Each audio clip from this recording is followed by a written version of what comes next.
I see this very effective. And this is something that many people need to learn, and they need to understand and need to accept. You see, especially people who claim that they are academics, they are intellectuals, they do not accept these things because their life is shaped by secular education. And secular education is completely different from the spiritual. It's like they do not believe that there is a spiritual realm which is so powerful on people's lives. Mama Israel, it's nice to you there. You have been in this ministry for years and years and years.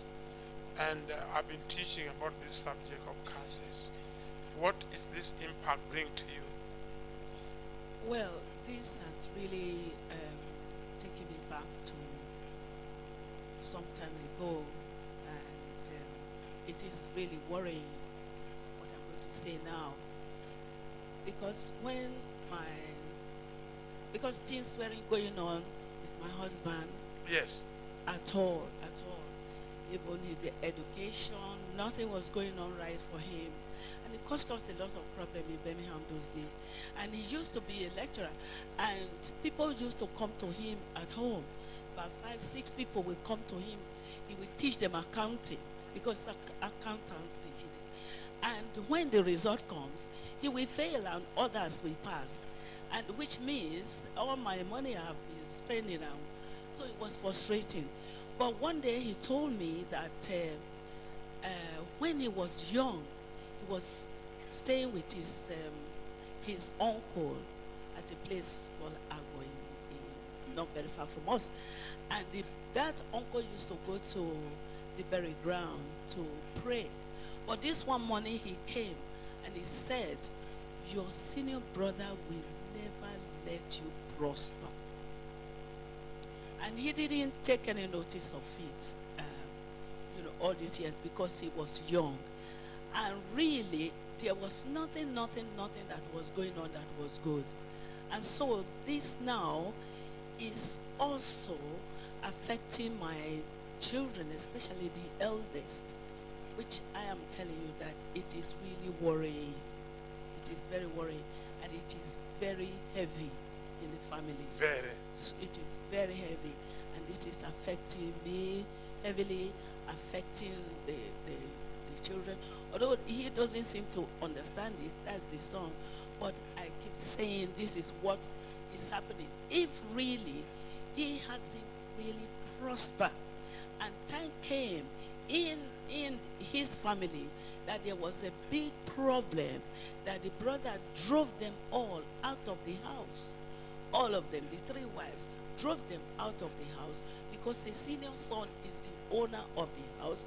So they had to go and look for places for them to live. And so this was quite difficult. So when I came here, you were praying for people to finish the houses they were building when we were in Hacham Road.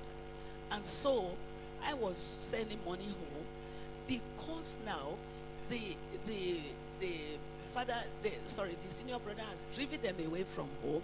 So I said the best thing we'll do for us to build her a house, and then she can live there with the other children. But each time I send money home, it was never used properly.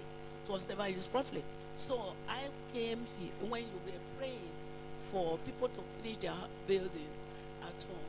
So I went and borrowed money from the bank, and I brought that money to you.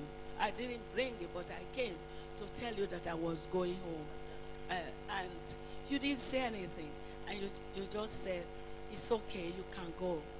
I said, well, it's okay, I can go. Does that mean, everything was okay? So when I was in tears, really, because there was nothing that I could hang on that made me go. So I saw Barry, and I was really in tears. He said, what's your problem?